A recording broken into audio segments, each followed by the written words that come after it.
Acts chapter 24. 5 days later, the high priest Ananias went down to Caesarea with some of the elders and a lawyer named Tertullus.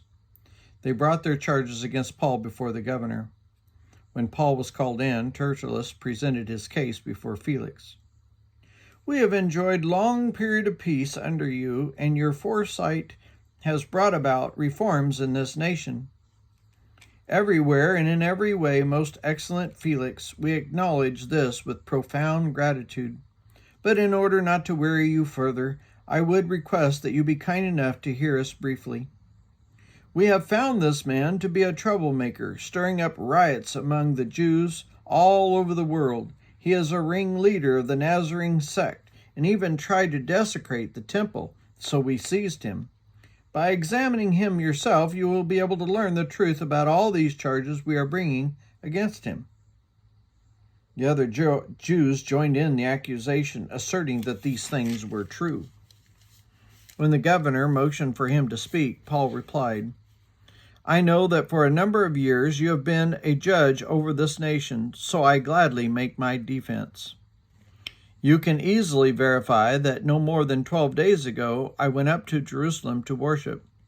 My accusers did not find me arguing with anyone at the temple, or stirring up a crowd in the synagogues, or anywhere else in the city, and they cannot prove to you the charges they are now making against me. However, I admit that I worship the God of our ancestors as a follower of the way, which they call a sect.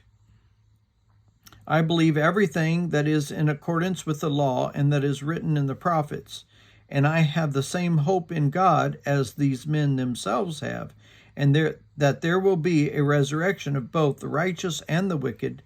So I strive always to keep my conscience clear before God and man. After an absence of several years, I came to Jerusalem to bring my people gifts for the poor and present offerings. I was ceremonial clean when they found me in the temple courts doing this. There was no crowd with me, nor was I involved in any disturbance. But there are some Jews from the province of Asia who ought to be here before you to bring charges if they have anything against me. Or of these who are here should state what crime they found in me when I stood before the Sanhedrin, unless it was this one thing I shouted as I stood in their presence. It is concerning the resurrection of the dead that I am on trial before you today." Then Felix, who was well acquainted with the way, adjourned the proceedings. "When Lysias the commander comes," he said, "I will decide your case." He ordered the centurion to keep Paul under guard, but to give him some freedom and permit his friends to take care of his needs.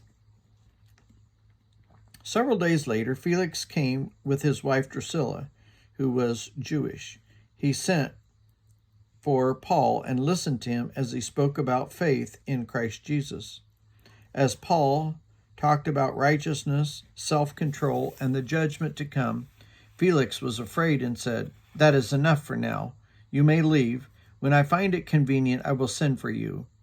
At the same time, he was hoping that Paul would offer him a bribe, so he sent for him frequently and talked with him.